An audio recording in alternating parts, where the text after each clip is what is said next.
What's up my dudes, and welcome back to PLB Green. Today I'm going to be doing a Facebook Marketplace challenge. I managed to pick up this really leggy 6-foot tiger bark ficus for $30 on Facebook Marketplace. I picked up this terracotta bird bath, I believe, from Bunnings for 30 bucks. No drainage holes at the moment, but that can be fixed with a diamond tip drill bit. We're going to be getting an epic bonsai for about $50, $60. Stick around. As I mentioned, this bonsai is really tall, 6 foot at least. What I wanted to show you was the base of it. Now, this is where the potential is. If you have a close look at it, it's got a thick trunk at the front, one thick trunk back here. So there's 3 really thick trunks, and then 2 thinner trunks going up through the center, which I don't really know what I'm going to do with yet. And then it's got some really cool aerial roots starting to grow down. Say hello to my little friend! So,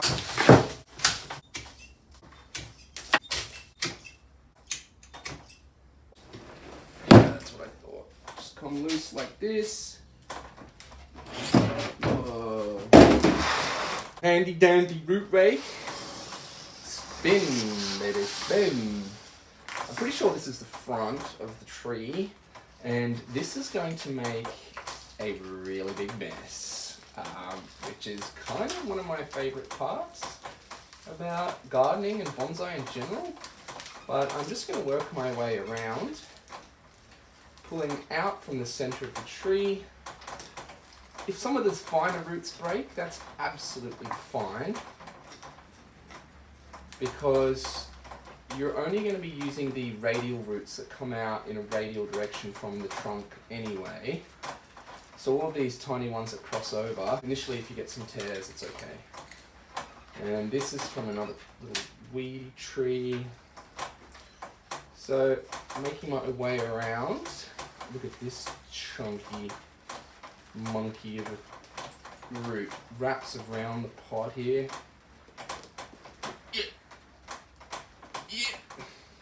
I'm actually gonna snip this off because I know I'm not gonna use it back here.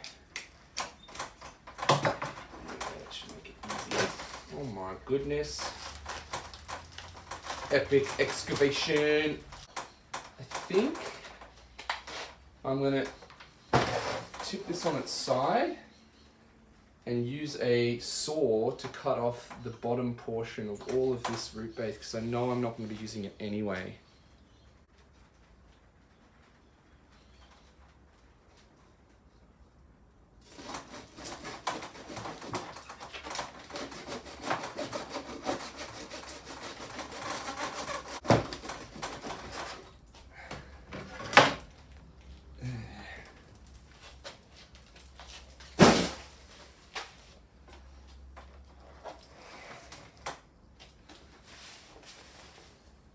By cutting off that bottom half, it's going to make it a lot easier. I did cut through some big roots. You can see it bleeding a bit here. But I was going to be doing that anyway to get the root base a lot flatter so it can fit in a thinner style pot. Don't worry, this tree will bounce back very, very well. And I know it can look a bit harsh on trees when you're doing initial work on them, and a lot of people comment and talk about, you know, you're hurting the tree, those sorts of things, but bonsais are some of the most cared for and doted over trees in the world. So even though I'm doing a few big cuts initially, this tree is going to have a very long, prosperous, and well cared for life. It will be a great love of mine, trust me. And I will be putting a lot of care into it, a lot of maintenance, a lot of fertilization. It will be a very well looked after specimen. It's just these initial cuts which can sometimes come across as being a bit harsh. And there she blows! Looking pretty good. I have taken a lot off the root base when I chopped the bottom half of the soil off with those roots. So I'm not going to take too many more off. In the future, I probably will. But for now, I want this tree to recover, and it had a lot of energy before I started transitioning it into a bonsai. So I want to leave enough energy in it to bounce back this spring. So all of these crossing roots and things, I'll probably fix later on in its life. However, this big root that comes forward is too high, and it's a little bit too thick for my liking. So I'm thinking of taking it off, or at least right back. So let's start taking it down to where the root itself has hit the side of the pot and skewed off to the side.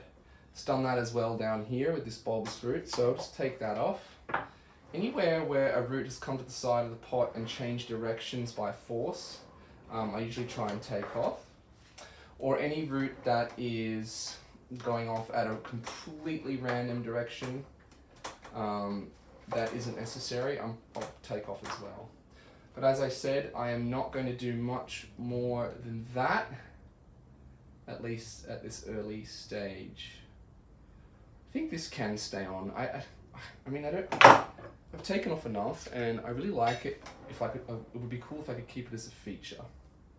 So I'm going to leave all of these thin roots on. I will cut off just this bit on the outside because they are just too long. So just trimming them back so I can fit them all into the pot diameter. So all these super long ones, taking those off. And things like this where it goes out and then up, I'm going to try and direct those down into the soil when I plant it. That's looking really nice. And I think we're almost ready for planting. This root here can come off too, I think, because it comes down at a sharp angle. So I'll cut it off flush. Bypass prunings. Now I'm drilling a hole using a diamond tip drill bit. Don't push too hard or you'll crack the terracotta. The planting stage is simple enough. What you have to do is use some sort of bonsai potting mix.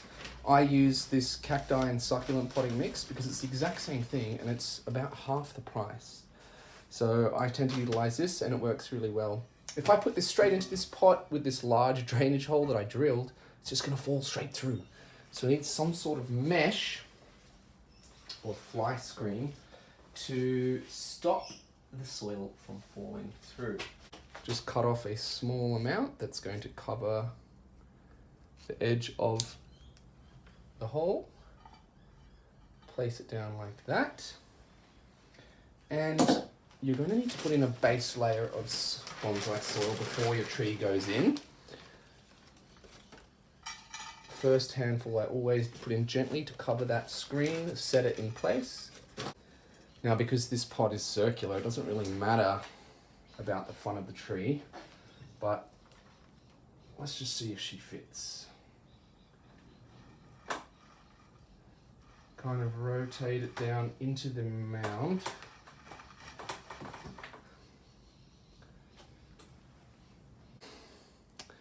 I do actually think this is too high, this root here. If it went down and flowed at a steeper angle down into the soil, but it just comes out too horizontally. So yeah, I'm gonna take it off. So using my branch pruners. There we go, simple as that. So I ended up taking off a little bit more on the bottom of the tree, and you can see even without me holding it up, the cut I made along the bottom is so flat that the tree sits quite flat in the pot. That is about the depth of the tree that I wanted in the pot. It's got a nice soil base layer, and there's enough thin roots for the tree to survive and flourish into the spring and summer of this year. So the next step is going to be filling it in with soil, making sure that I fill in all of these air pockets. And as I do so, I want to make sure that the roots are coming out radial, and roots like this one here are getting pushed down against the trunk and kind of hugging the tree rather than sticking up in midair. I kind of want them to be hugging, because they look a bit strange when they're just sticking up, like coming out and then down. The more you can get them hugging the tree itself, the better. Let's take these two little ones off that are sticking right up. That one's crossing a little too much. It needs to go down like that.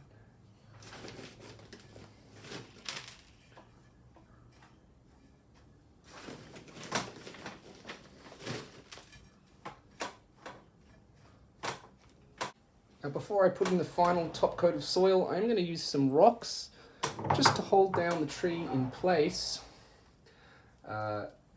before its roots get established. So these can come off eventually, but it is important just to make sure you've got a few rocks, usually odd numbers, to hold the tree down just while it is establishing. Now the good thing about rocks as well, they also add to the landscape if you place them correctly, which is why I said usually odd numbers of rocks, because odd numbers look better, turns out, to the human eye. So now I'm just putting in the top final layer of soil, keeping it below the lip of the pot, so when I water the bonsai daily, the soil's not going to spill out over the top. The mossing stage can be really, really fun. I'm not going to put too much time and effort into the mossing of this one. I will put a few variants of terrestrial moss here and there, and if I water the planting with rainwater or dechlorinated water or tank water, this moss will stay very damp and without the chlorine will flourish and spread across the whole planting. So just here and there, that's some fern moss. These are all just terrestrial mosses that I collected from the wild. You can even find this stuff growing on your pavement when it's rainy weather. So I'm just going to circle around the tree, putting in some different type of mosses.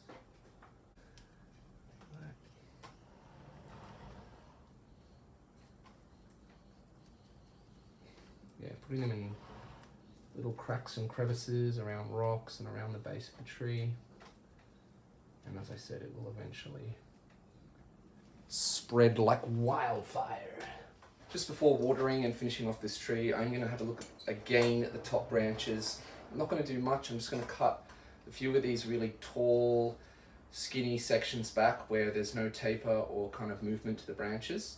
I've already taken this one, the back down.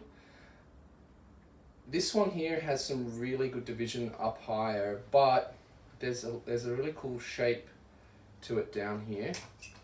And unfortunately, it's just, this part is just too long and narrow. So I am going to take it down, leave this kind of movement on the tree, and take it down to here. This one back here, again, it's very long and straight, no taper. So this one I'm going to take right back to here.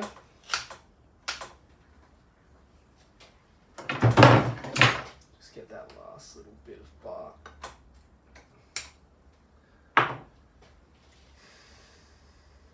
Now this is a tiger bark ficus, so these cuts where I'm not leaving any leaves on should be absolutely fine. It would be a totally different story if this was a Ficus benjamina.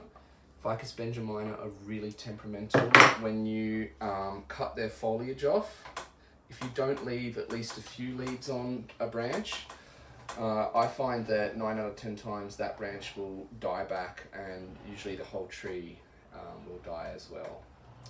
So just be mindful that even though I'm cutting all of the leaves off this tree, or most of the leaves, if not all, it's fine. It'll bud back very, very easily because it's a tiger bark and they bud back really, really well. So this branch here is coming in towards the center of the tree. I really like how this one kind of curves out and there's a bit of movement to it, but I think this one is a little bit, it's impeding on the design a bit. So I am actually going to take it off. I'll start with these bypass pruners just to get rid of the main part. And then, see if I can get in. I might have to do this in a few steps. Like this. And just kind of nibble away.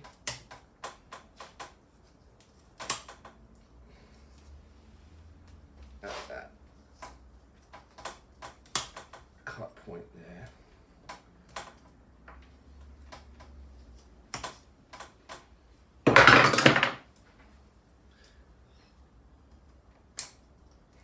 That's why these cutters are in a concave shape, these bonsai cutters. Getting there. This branch here is much too long. I like how it's got shape here, so take that off. Same with this guy to here. Actually might take that one a bit lower. This one here. I'm going to take this one right back to here.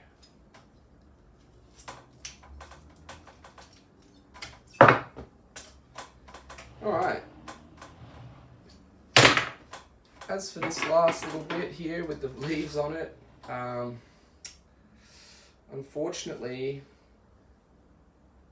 this branch here is facing in towards the center of the tree, so I think I'm going to cut this one right back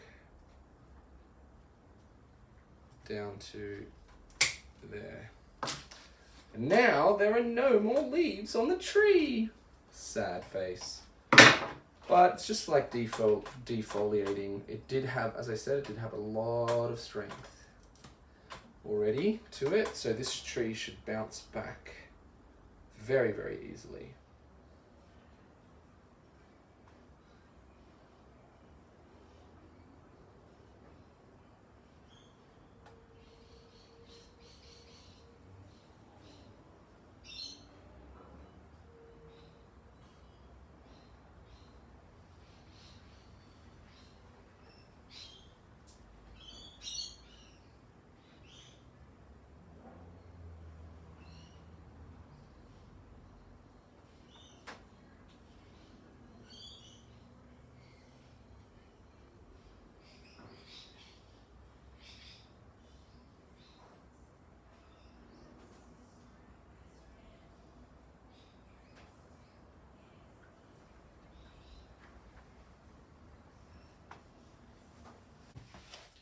Here is the tree 2 months later. You can tell it's 2 months later because the tree's pushed out heaps of new growth, like heaps, which is great. You can also tell it's 2 months later because I grew a mustachos. But today I think we're going to do some branch selection. There's a lot of branches growing in towards the center of the tree, and there's a lot of branches growing down low. It's been quite a hot summer here, so all the moss that I planted 2 months ago has kind of browned off, but that's okay, it can come back when the weather cools down a bit. So today we're going to do some pruning, but it's looking really good, and the tree is very healthy. and it has survived very well. So let's get into branch selection. I'm going to remove all of the branches that are growing in towards the center of the tree. They're just not going to be long term. They can't, they're not going to look good long term. And if I let them keep growing, you can see here they're kind of crossing over and rubbing against the trunk and stuff like that. So I will start down lower. Here's an example down here. You can see that this branch is just growing off this inner trunk and hitting this outer trunk. So just using some bonsai scissors, I'm going to be snipping these ones off. Here, it might seem drastic at first, but for the long term, these branches are definitely not going to be staying around, so I may as well take them off now and let the tree put its energy into the branches we do need or we do want. So it's mainly this inner tree, this inner branch, that we're snipping the shoots off because they're obviously in the center of several other branches. So a lot of their branches are kind of interfering with the trunk line.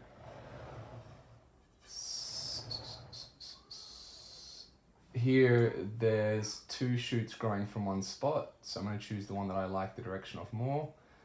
That one there, I like that one because it's not going to eventually end up hitting a trunk. This one here is just too low.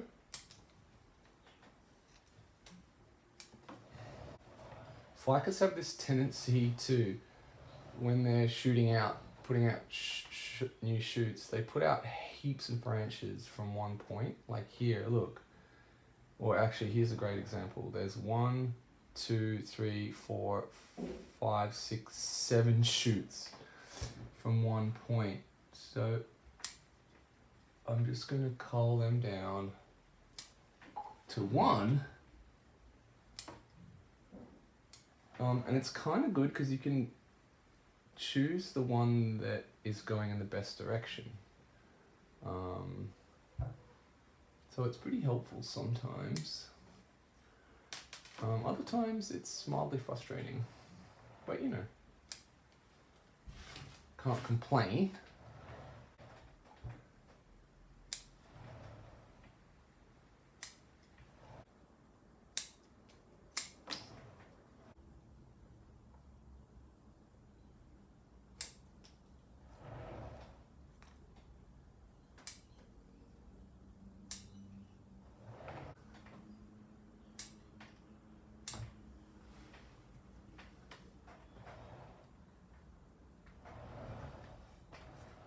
Hey buddy, look at this dude.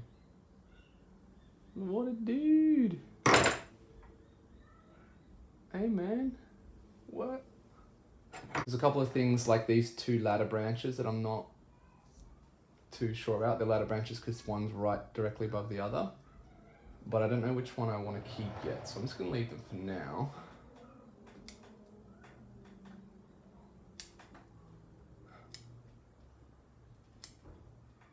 So here's one last turnaround of the tree.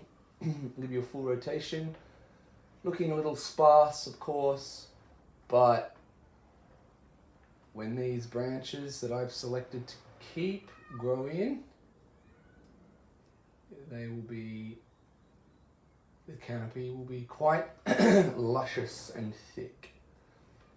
So yeah, there you go. Thanks so much for watching. See you next time on PLB Green.